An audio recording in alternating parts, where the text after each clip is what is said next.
आपला महाराष्ट्र खऱ्या अर्थाने ज्यांनी घडवला ते प्रामुख्याने छत्रपती शिवाजी महाराज, राजश्री छत्रपती शाहू महाराज, महात्मा फुले, डॉक्टर बाबासाहेब आंबेडकर आहेत. हा संतांचा महाराष्ट्र आहे आणि आपला महाराष्ट्र खऱ्या अर्थाने आता सुसंस्कृत राहिला आहे का, हा आत्मचिंतन करण्याची वेळ आलेली आहे. या 75 वर्षात नुसते हेवे दावे, मग इकडं महायुती असेल, महाविकास आघाडी असेल, कॉन्क्रीट आपण महाराष्ट्र कसं घडवू शकतो, महाराष्ट्र हा राज्य दुसऱ्या राज्यांना एक दिशा देण्याचं काम करत असतो नेहमी, पण त्याच्यावर न चर्चा करता माझं तुझं आणि हेवे दावे काढण्यापेक्षा आपण पुढे जात नाही. लोकसुद्धा अस्वस्थ आहेत, व्यथित आहेत लोक. जनतेने जो काही निर्णय दिला असेल लोकसभेच्या वेळी, त्याच निर्णयावर पुढं जाऊ असं सगळ्यांना वाटत असेल तर साफ चुकीचं आहे. मी आपल्याला सांगू इच्छितो की ह्या एक 15-20 दिवसात जनतेच्या व्यथा समजल्यानंतर आम्ही एक वेगळा पर्याय, ज्या पर्यायाच्या माध्यमातून खऱ्या अर्थाने सुसंस्कृत महाराष्ट्र घडवण्याच्या दृष्टिकोनातून आमचा प्रवास सुरू झालेला आहे. आजच्या बैठकीला प्रहारचे प्रमुख बच्चूभाऊ कडू येणार होते. परत आमची मुंबईत एक बैठक झाली. कोर्टात त्यांची आज तारीख असल्यामुळे आज आणि उद्या म्हणून ते येऊ शकले नाही, पण आमच्यावर VCवर बोलले आता. ते बच्चूभाऊंच्यावर एक 4-5 मुद्दे आमचे जराशे मतभेद मी म्हणणार नाही, पण एका लाईनवर एका जागेवर येण्यासाठी एक अनेक 2 मीटिंग लागतील. पण मला पूर्ण विश्वास आहे, आम्हाला सर्वांना विश्वास आहे, त्यात काही अडचण दिसत नाही. आज आनंदाने सांगायचे की बाबासाहेब आंबेडकरांची पंतू राजरत्न आंबेडकर साहेबसुद्धा आमच्यावर आलेले आहेत आणि त्यांच्या शाहू महाराजांचा शिवाजी महाराज शाहू महाराजांचा वंशज या नात्याने आणि बाबासाहेब आंबेडकरांचे ते पंतू आहेत, त्यामुळे हा नॅचरल अलायन्स आहे. म्हणजे आमच्यात काही कुठेतरी मतप्रवाह किंवा आणि काही वेगळं मतं घडवायचे असं काही नाही. आमच्या दोघांचं निश्चितपणाने ठरलं की आपल्याला शाहू फुले आंबेडकरांच्या विचाराने आम्हाला जायचं, शिवाजी महाराजांच्या विचाराने जायचं आहे. आणि म्हणून आमची अनेकदा भेट झाली आणि आज पूर्वी भेट होत होते सामाजिक भेटी होत्या, आता ती राजकीय भेट आहे. आज जय जवान जय किसान या पक्षाच्या नारायण अंकुशेसुद्धा आलेले आहेत. सैनिकांचा सुद्धा आवाज त्यांना मांडायचा आहे. सैनिक केव्हा राजकारणात येत नव्हते, लांबच राहायचे, पण त्यांना सुद्धा असं वाटतं की सैनिकांच्यावर सुद्धा अन्याय होत आहे, आम्ही सगळे एकत्र येऊ. आणि म्हणून एक चांगली सुरुवात आहे. राजू शेट्टींची सुद्धा आमची चर्चा चालू आहे. राजू शेट्टींचे माझं बोलणं झालेलं आहे आणि बच्चू भाऊंचं सुद्धा बोलणं झालेलं आहे, राजरत्नांचं त्यांचं बोलणं झालेलं आहे. आणि सगळे शेतकऱ्यांचे सगळे घटक हे सगळे कसे एकत्र येऊ शकतात, आपण एक वेगळा पर्याय कसा देऊ शकतो, ह्याच्यावर सुद्धा आमचं बोलणं चालू आहे. मनोज जरांगे पाटलांचं सुद्धा सकारात्मक दृष्टिकोन आहे त्यांचा. त्यांना मी विनंती केली, आता पाडायचं नाही, आपल्याला सगळ्यांना निवडून आणायला पाहिजे. आणि ह्या दृष्टिकोनातून सुद्धा आमची सकारात्मक चर्चा चालू आहे. शेवटी त्यांचा उद्देश आमचा उद्देश एकच आहे. त्या ज्या शाहू महाराजांनी राजे शाहू महाराजांनी आमच्या पंजोबांनी जे आरक्षण दिलं बहुजन समाजाला, अनुसूचित जाती जमाती OBC आणि गरीब मराठ्यांना, तर त्यांना सुद्धा आरक्षण मिळावं म्हणून त्या दोघांचा उद्देश असल्यामुळे एकत्र येण्याची नुसती एक वेळ राहिलेली आहे असं मला वाटते. म्हणून ते लवकरच त्याच्यात सुद्धा सकारात्मक एक निर्णय लवकरच येईल असं मला पूर्ण अपेक्षा आहे. मला असं वाटतं की मी नेहमीच बोलतो आणि जे काय बोलायचं मी आता बोललो आहे, पुढं बोलायचंच आहे. मला वाटतं 2 मिनटं राजरत्न आंबेडकर साहेबांनी बोलावं, नंतर मग काय पत्रकारांना काय प्रश्न असतील ते आपण विचारावं. आमची सकारात्मक दृष्टिकोनातून चर्चा झाली. एक या 2 पर्यायापेक्षा महाविकास आघाडी महायुतीपेक्षा आमचा एक सुसंस्कृत महाराष्ट्र घडवण्यासाठी हा आमचा पर्याय आहे आणि हा सुसंस्कृत महाराष्ट्र घडवण्यासाठी आम्ही पुढे जाणार आहोत. या दृष्टिकोनातून आमची चांगली चर्चा झाली. कोणीतरी आपल्या ते बूम थोडे अलीकडे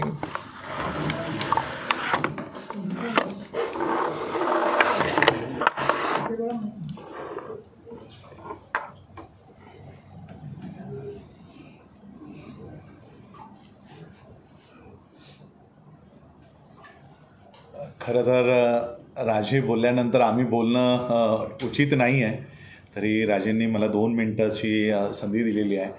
आज जे काही आपण महाराष्ट्रामध्ये बघत आहोत, म्हणजे मला जेव्हा मी बाबासाहेब आंबेडकरांचे लहानपणचं इतिहास वाचायचो त्यावेळेस ते चाळीमध्ये राहायचे आणि बाबासाहेबांचे वडील त्यांना रात्री 2 वाजता उठवायचे अभ्यास करण्यासाठी आणि 5 वाजेपर्यंत त्यांचा तो अभ्यास घ्यायचे, कारण 5 नंतर मग नळावरची भांडणं सुरू व्हायची आणि नळावरची भांडणं सुरू झाल्यानंतर त्या गोंधळात अभ्यास शक्य नसायचा. मला असं वाटतं की आता तर नळावरचं भांडण हे महाराष्ट्रामध्ये आता सुरू झालेलं आहे. म्हणजे आज जे काही आपण बघतोय जोडे मारो आंदोलन आणि हे केवळ यांचे वैयक्तिक जे काही द्वेष आहे, राग आहे, त्या रागापोटी यांनी अशा पद्धतीने कामकाज आज महाराष्ट्रामध्ये हे नळावरचं भांडण आम्हाला महाराष्ट्रामध्ये दिसतं. आणि कुठेतरी ज्या हेतूने जसं राजेंनी सांगितलं की लोकसभेच्या वेळेस संविधान धोक्यात आहे, संविधान धोक्यात आहे, असा जो काही या देशामध्ये प्रचार केला गेला, भारताचं संविधान धोक्यात आहे हे वाचवण्यासाठी आम्ही भरभरून इंडिया आघाडी असेल, महाविकास आघाडी असेल यांना भरभरून मतं दिली. केवळ आम्हीच नाही, अनुसूचित जातीच्याच लोकांनी नाही तर मुसलमानांनी मतं दिली. आज ज्यावेळेस खरंच संविधानावर ज्यावेळेस गालबोट उचललं जात आहे तर लोकसभेत गेल्यानंतर किंवा विधानसभेमध्येही हे एका प्रश्नाचंही उत्तर आता ते विचारत नाही आहेत. म्हणजे वक्फ बोर्डाचा प्रश्न असो किंवा अनुसूचित जातीच्या रिझर्वेशनचा मुद्दा असो, उलट सुप्रीम कोर्टानं ज्यावेळेस अनुसूचित जातीच्या आरक्षणामध्ये क्रिमी लेअरचा मुद्दा त्याच्यामध्ये ॲड केला त्यावेळेस काँग्रेस त्याचं स्वागत करताना मला दिसली.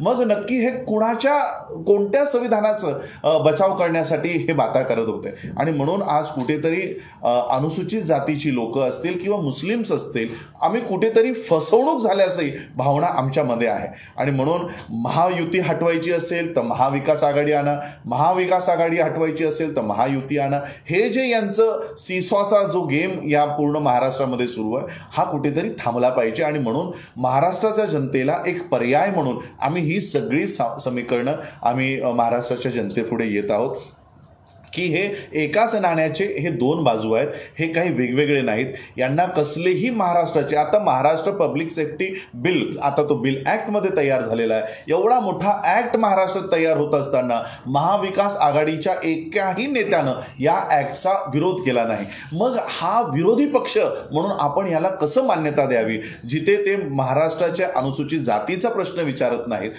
मुसलमानांचा प्रश्न विचारत नाहीत, एवढा मोठा ॲक्ट तयार झाला तिथे प्रश्न विचारत नाहीत. आणि म्हणून महाराष्ट्राच्या जनतेला एक पर्याय म्हणून आम्ही आता जनतेसमोर जात आहोत आणि येणाऱ्या काळामध्ये त्या EVM मशीनवर ते बटन सामान्य व्यक्तीचं हक्काचं बटन देण्याचं काम आम्ही करणार आहोत. आता आम्ही कारण इलेक्शन्स अजून त्याला अवधी आहे आणि आमच्या या बैठका सुरू आहेत, अजून बऱ्याच बैठका आमच्या त्या होणार आहेत. आणि महाराष्ट्राच्या जनतेसमोर पर्याय म्हणून आपण कसं जाणार आहोत, आघाडी युती म्हणून नाही तर महाराष्ट्राच्या जनतेला एक पर्याय म्हणून आम्ही आता लोकांसमोर येणार आहोत. एवढंच मी आजच्या प्रसंगी सांगेन. आजही बऱ्याच मीटिंग्स आमच्या होणं बाकी आहे. आमचा मॅनिफेस्टो की कशा पद्धतीने महाराष्ट्राच्या जनतेसमोर की एक सत्तामध्ये म्हणा किंवा काही पण आम्ही महाराष्ट्राच्या जनतेसाठी काय देणार आहोत, काय म्हणून आम्ही येणार आहोत, ते संपूर्ण आमचं त्याच्यावर वर्कआउट सुरू आहे. आणि एकदा ते फायनलाइज झालं की महाराष्ट्राच्या जनतेला आम्ही आमचा मॅनिफेस्टो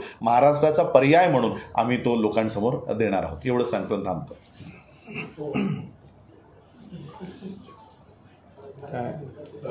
राजे, साधारण काय कुठले मुद्दे विशेषतः आपण येणाऱ्या विधानसभा निवडणुकीसाठी कॉन्क्रीटरित्या समोर ठेवलेले आहेत?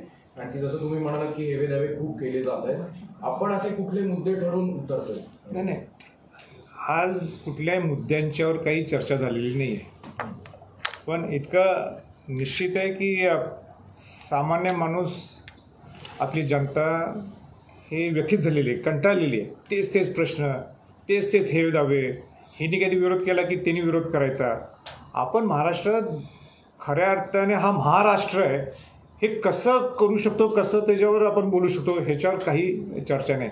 मग तो सहकाराचा विषय असेल, शेतकऱ्यांच्या बाबतीत विषय असतील, आरक्षणाचा विषय असेल, शिक्षणाच्या धोरणाच्या बाबतीत लाईन असेल, ह्याच्यावर कुठलीही चर्चा पाहायला मिळत नाही. आणि हेच सगळे मुद्दे आम्ही आमच्या मॅनिफेस्टोमध्ये आमच्या अजेंडामध्ये हे तुम्हाला निश्चित पाहायला मिळतील. पण त्याच्यावर आज मी काय बोलत नाही आहे.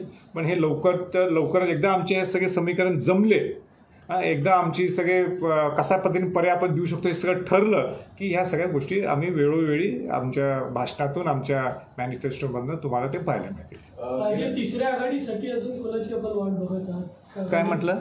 अजून कोणाची वाट बघत आहात? नाही, एक तर एक इलेक्शनला विलंब झालेला आहे. पुढची तारीख अजून काही डिक्लेअर झालेली नाही.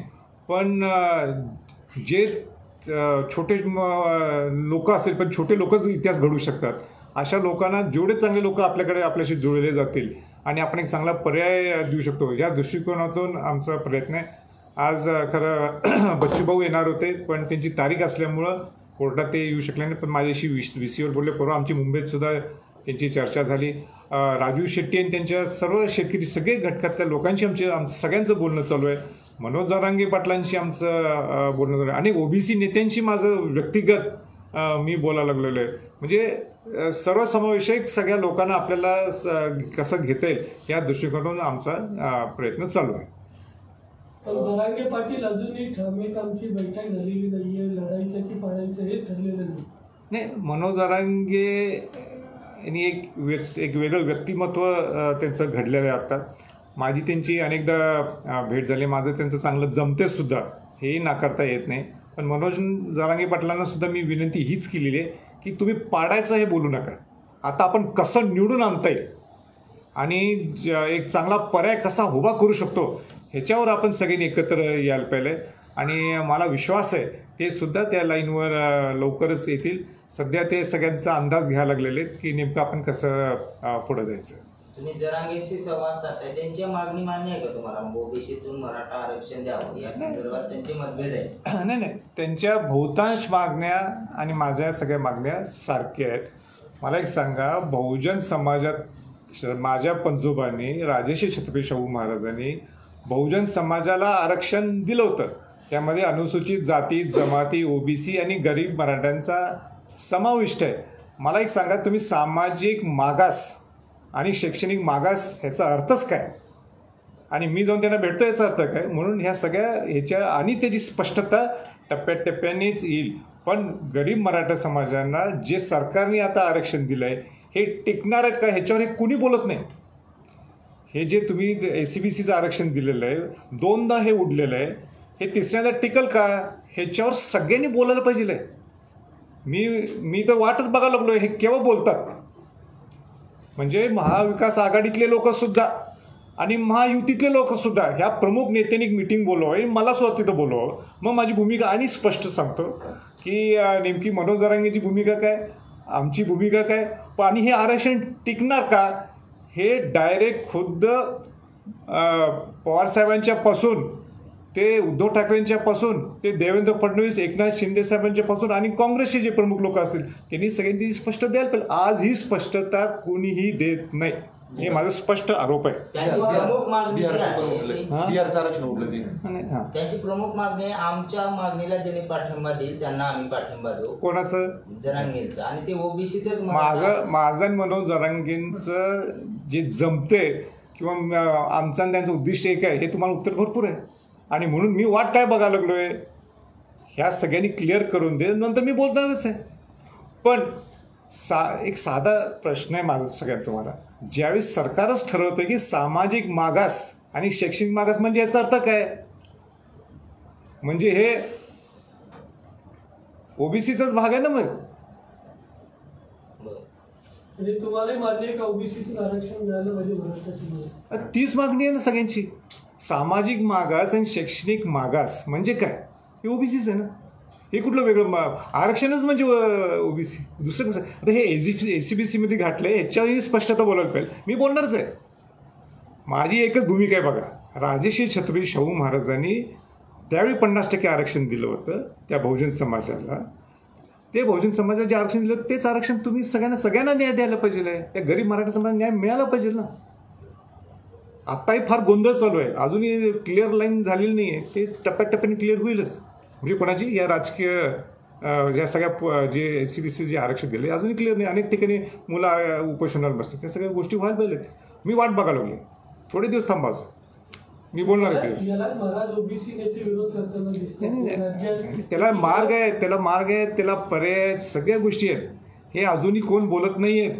मी काय सांगतो तुम्हाला, पवार साहेबांच्या पासून ते उद्धव ठाकरेंच्या पासून, काँग्रेसपासून, देवेंद्र फडणवीस यांच्यापासून, एकनाथ शिंदे यांच्यापासून, अजितदादांच्यापासून ह्यांनी स्पष्टता द्यायला पाहिजे की हे आरक्षण कसं टिकवणार आणि ह्या गरीब मराठ्यांना न्याय कसं देणार. मला सांगा, सगळे मराठा समाजातले लोक त्यांना का धरतात, मला का धरत नाही तो? आमच्याकडे सुद्धा पर्याय आहेत ना, आणि द्यायलाच पाहिजे. राजे, बघायला गेलं तर अनेक आघाड्या आणि युत्या आतापर्यंत झालेल्या आहेत, नवीन संघटना एकत्र येऊन निवडणुका लढलेल्या आहेत, परंतु शेतकऱ्यांचे, कष्टकऱ्यांचे आणि जातीपातीचे जे प्रश्न आहेत आरक्षणाच्या बाबतीतले ते कायम आहेत अजून सुद्धा. का वाटतं असे प्रश्न कायम का ठेवले जातात? नाही, सगळ्यांचं विजन बेस्ड काहीच नाही आहे. शेतकऱ्यांचा सुद्धा प्रश्न असतो, ज्यावेळी अतिवृष्टी आली त्यावेळीच बोलायचं. जसं आता ओला दुष्काळ पडले त्याच्यावर चर्चा करायची. लॉंग टर्म पॉलिसी नाहीत. शेतकऱ्यांचे धोरणसुद्धा आपले केव्हा झालेले आहेत, केव्हा बदल झालेला आहे, झाले त्याला 20-25 वर्ष झाले. शेवटी आपल्याला शेतकऱ्यांचे धोरण, शिक्षणाचे धोरण आपण सगळं पूर्ण प्रायव्हेटायझेशन करायला लागले. आज मला सांगा ना, काय धोरण आहे तुमचं शिक्षणाचं? तुम्ही किती टक्के तुम्ही शिक्षणावर खर्च केला जातो? म्हणजे खरं म्हणजे अमेरिकासारख्या ठिकाणी 60% सगळ्यात जास्त खर्च जो शिक्षणावर केला जातो अमेरिकात केला जातो. 60% खर्च केला जातो. आपण किती टक्के करतो? राजर्षी छत्रपती शाहू महाराजांनी कबीर संस्थानमध्ये असताना 19 ते 20% खर्च करत होते शिक्षणावर. आपण किती खर्च करतोय? हा मोठे सगळे प्रश्न. हे सगळे आता इलेक्शनच्या वेळी हे सगळे बाहेर येणार आहेत प्रश्न. राजे, पुतळा पडला त्याच्यानंतर युती असेल, आघाडी असेल, मधल्या नेते हे एकमेकांच्या समोर आले, ही घटना होऊन गेली. याच्यानंतरच्या पोस्ट इफेक्टकडे संभाजीराजे कसं बघतात? नाही, 2 भाग आहेत त्याच्यातले. पहिला भाग जो आहे, जो राजकोटचा पुतळा जो पडला, हे महाराष्ट्राच्या दृष्टिकोनातून सगळ्यात दुर्दैवी घटना आहे. जे दोषी आहेत त्यांच्यावर कडक कारवाई व्हायलाच पाहिजे. आणि नुसतं दोषी नाही, हे परवानग्या कशा दिलेल्या गेल्या? कला संचालनालयाने परवानगी दिली का, ह्याचं स्पष्टीकरण सरकारने देणं गरजेचं आहे. एवढ्या घाई गडबडीने ह्या पुतळ्याचं उद्घाटन का केलं लोकसभेच्या वेळी, ह्याच्यावर सुद्धा बोलायला पाहिजे. 4 डिसेंबरला नौदल दिवस होता, त्या दिनानिमित्त पुतळ्याचं उद्घाटन झालं. 12 डिसेंबरला माझं पत्र आहे नरेंद्र मोदींना की हा शास्त्रोक्त पद्धतीने पुतळा उभा राहिलेला नाही आहे आणि म्हणून तुम्ही परत हा पुतळा उभा करा, किंबहुना त्याचं संवर्धन जतन काय करतात ते करा. कारण का त्याचे जे मेजरमेंट्स आहेत किंवा ज्या त्याचं हावभाव आहेत हे सगळे चुकीचं दिसत होतं. हे मी त्यावेळेस बोललो 12 डिसेंबरला 2023ला. मला आश्चर्य वाटते की महाविकास आघाडीतल्या लोकांनी सुद्धा माझं पत्र का वाचलं नाही, आत्ता वाचलं नाही, त्याच्यावर काय चर्चा केली नाही. पण एक गोष्ट मला पटलेली नाही, ती म्हणजे जे काय चाललं आहे सध्या, इव्हन राजकोटच्या किल्ल्यावर ज्यावेळी महाविकास आघाडीतले लोक आणि महायुतीतले लोक एकत्र तिथं आले, तिथं थोडंफार झालंच, हमरी तुमरी झालंच तिथं. पण तिथं जर काय वाईट घडलं असतं तर महाराष्ट्राला हे परवडलं असतं का? या सुसंस्कृत महाराष्ट्राचं हे प्रतीक जर राहिलं असतं का? शेवटच्या घटकापर्यंत हा सगळा विषय गेला असता तर सगळ्या कार्यकर्त्यांच्यामध्ये जोरात मारामारी सुरू झाली असती. हे बरोबर नाही आहे. परवा ते आंदोलनसुद्धा झालं, ते जोडे मारो आंदोलन. हे महाराष्ट्राची संस्कृती आहे का? मला सांगा, एका कार्यकर्त्यांनी करणं हे ठीक आहे, पण सगळ्या मोठे नेते लोकांनी जाऊन ते जोडे मारा आणि सगळे आपापल्या ठिकाणी मोठे वर ज्यावेळी तुम्ही त्या लेवलला पोचता, मग ते पवारसाहेब असतील काय, उद्धव ठाकरे असतील काय, देवेंद्र फडणवीस असेल, एकनाथ शिंदे साहेब असतील, अजित पवार असतील, ते नाना पटोळे काय, काँग्रेस जैन आणि कोण असतील, हे सगळे जे कोण मोठे असतील महाराष्ट्रात नेते त्यांनी सुद्धा कामं केले तर सगळ्यांनी. आणि अशा पद्धतीचं आंदोलन करायलाच पाहिजे.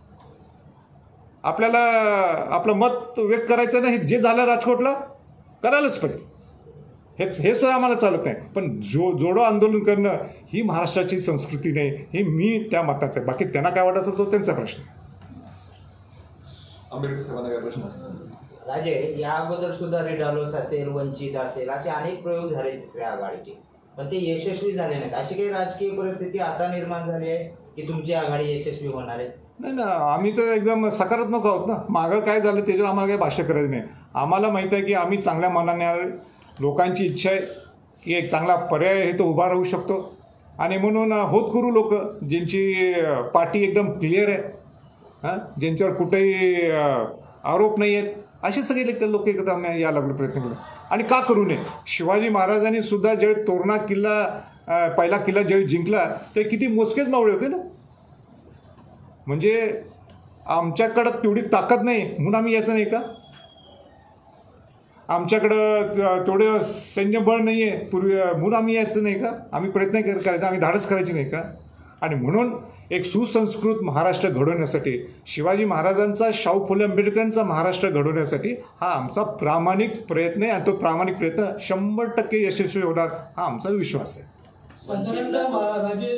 साधारणतः तिसऱ्या आघाडीची अधिकृत घोषणा कधीपर्यंत होईल? नाही, एकदा इलेक्शन्स डिक्लेअर झाले की मला वाटतं त्यावेळी आणि ती मुवमेंट फास्ट होईल. वंचितला सोबत घेण्याबाबत काय सगळ्यांचं चालू आहे आमचं बोलणं, सगळ्यांचं बोलणं चालू आहे. राजरत्न आंबेडकर तर आहेत आमच्याबरोबर. बोला. हां, काय राजरत्न आंबेडकर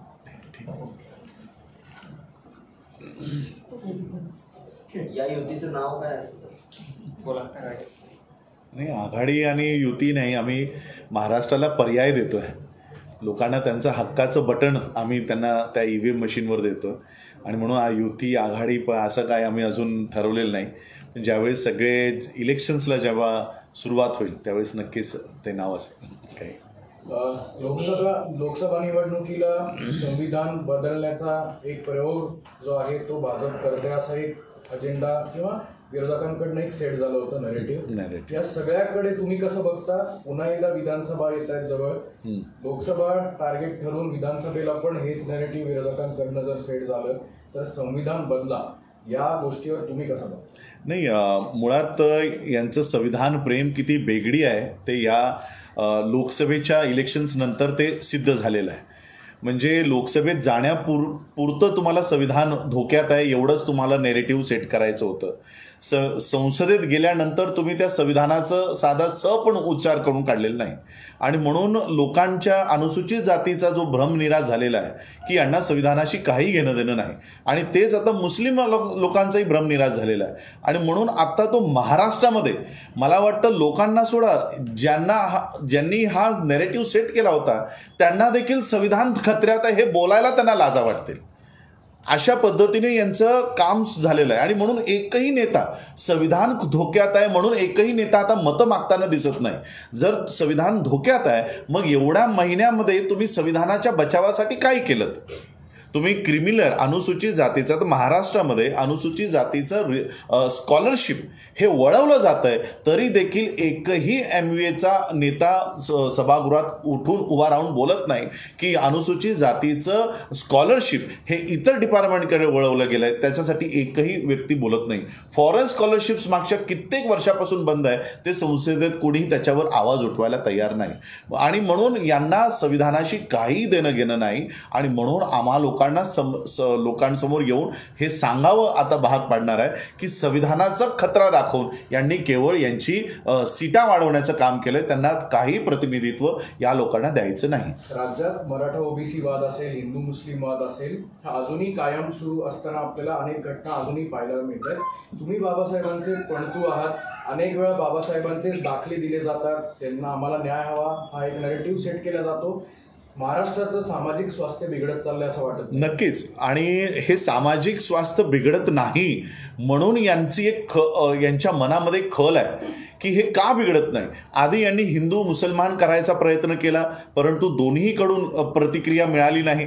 मग त्यांनी मराठा आणि OBC असा वाद लावून द्यायचा प्रयत्न केला, तोही त्यांचा अयशस्वी झाला आणि मग त्यांनी मराठा वर्सेस बौद्ध असा वाद पेटतोय का महाराष्ट्रात, त्याची चाचपणी केली, तिथेही कोणतीही प्रतिक्रिया नाही. आणि म्हणून आता यांच्याकडे की महाराष्ट्राची जनता एकमेकांची डोकी का फोडत नाहीत, महाराष्ट्राची जनता एकमेकांची घरं का जाळत नाहीत, ही यांना खंत वाटते आणि म्हणून आता एक दंगल पेटावी म्हणून राजकीयच लोक आता रस्त्यावर उतरून एकमेकांची डोकी फोडत आहेत. म्हणजे लोक प्रतिक्रिया देत नाहीत हे बघितल्यानंतर आता राजकीय नेत्यांनाच एकमेकांची डोकी फोडायची वेळ आली की कमीत कमी हे बघून तरी त्यांचे समर्थक तरी आपसात लढतील, एकमेकांची घरं जाळतील. परंतु महाराष्ट्राचं सामाजिक सलोखा हे आता महाराष्ट्राच्या लोकांनी ओळखलेलं आहे की या दोघांचं काय चाललेलं आहे. म्हणजे एक मारल्यासारखं करतोय आणि एक रडल्यासारखं करतोय. या दोघांचं नाटक महाराष्ट्राच्या जनतेने आता ओळखलेलं आहे आणि म्हणून आता ते यांच्या नाटकाला बळी पडत नाही आहेत. आणि म्हणून मला असं वाटतंय की आता महाराष्ट्राच्या जनतेने येणाऱ्या विधानसभेमध्ये योग्य पर्याय आता निवडला पाहिजे. सर, सत्तेतील आमदार अल्पसंख्याक समाजाला खुल्याम धमक्या देतात, ते कशा पद्धतीने बघता तुम्ही? नाही, यांना जी मगरुरी आलेली आहे सत्तेचा जो आपण माज म्हणतो, म्हणजे आता ज्या पद्धतीने आपण लोकसभेमध्ये जे चित्र बघितलं ते चित्र आता महाराष्ट्रामध्येही बघायला मिळेल. म्हणजे मला आता कधी अशी भावना व्हायला लागली आहे की लोकसभेच्या पूर्वी ज्या पद्धतीने BJPमध्ये तो अहंकार होता, तो अहंकार मला आता MVAमध्ये दिसायला लागलेला आहे की आता आमच्या बाजूने तर लोकांचा कल आलेलाच आहे. बौद्धांची मतं तर आम्हाला मिळतच आहेत, आम्हाला आता तुमची गरज राहिलेली नाही. आम्हाला मुसलमानांची मतं तर मिळतच आहेत. आणि म्हणून तोच अहंकार उतरवण्यासाठी बाबासाहेबांनी जो अधिकार दिलेला आहे तो अधिकार 3 महिन्यामध्ये 6 महिन्यामध्ये जो वापरला जाईल त्यावेळेस यांना यांची जी स्थान आहे ते लोक दाखवून देतील. थँक्यू. आमची व्हिडिओ बातमी आवडल्यास लाईक, शेअर आणि समांतर चॅनलला सबस्क्राईब करायला विसरू नका.